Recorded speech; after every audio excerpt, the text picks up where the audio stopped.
এখন আমি এসেছি আমাদের ধান ক্ষেত দেখতে। কয়েকদিন ধরে বেশ বৃষ্টি হচ্ছে, পরিমাণ বৃষ্টি চলছে, কিছু বলার নেই। কারণ আমরা তো শহরে থাকি না যে তিনতলার ছাদ থেকে, একতলার ছাদ থেকে, ব্যালকনি থেকে বৃষ্টি দেখবো, উপভোগ করবো। আমাদের গ্রামের লোকের কাছে বৃষ্টিটা সবসময় রোমান্টিক হয় না। আমরা যেহেতু চাষবাস করি, এখন বর্তমান ধানের সিজন, ধান চাষ করা হয়েছে। তো বৃষ্টিতে পুরো একদম সবার পরিস্থিতি খুবই খারাপ। ধান চাষের গাছের অবস্থা প্রচুর পরিমাণে খারাপ। মানে তোমাদেরকে আমি দেখাচ্ছি, দাঁড়াও। এই হচ্ছে আমাদের ধান ক্ষেত, পুরো এরিয়াটা আমাদের। এই দেখো অবস্থা, পুরো ধান গাছ পুরো মাটিতে শুয়ে পড়েছে। এটা বৃষ্টি আর হাওয়ার ফলে হয়েছে। হ্যাঁ, এইটা এটা পুরো জমিটা শুয়ে পড়েছে, বাকি ওইদিকে এখনো ভালো আছে, বাট আর কয়েকদিন বৃষ্টি চললে এগুলো আর থাকবে না। কি দুতলা তিনতলার ছাদ থেকে, ব্যালকনি থেকে বৃষ্টি দেখা খুব রোমান্টিক, বাট গ্রামের মানুষের কাছে বৃষ্টি সবসময় রোমান্টিক না। আমাদের কাছে এই ধানটাই সারা বছরের সঞ্চয়। আমরা এটাতেই বড় হয়েছি, এটাতেই আমাদের সবকিছু।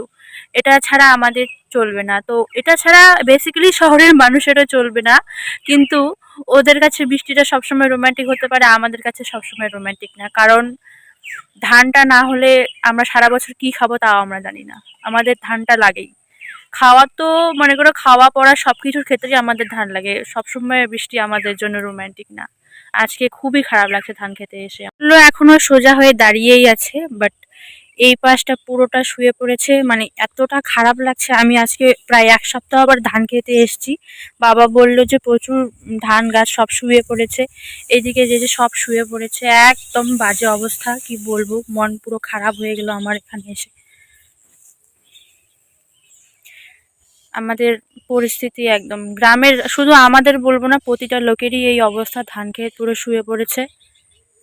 এই যে দেখো তোমরা, ওইদিকে আরো শুয়ে পড়েছে, ওই যে দেখা যাচ্ছে।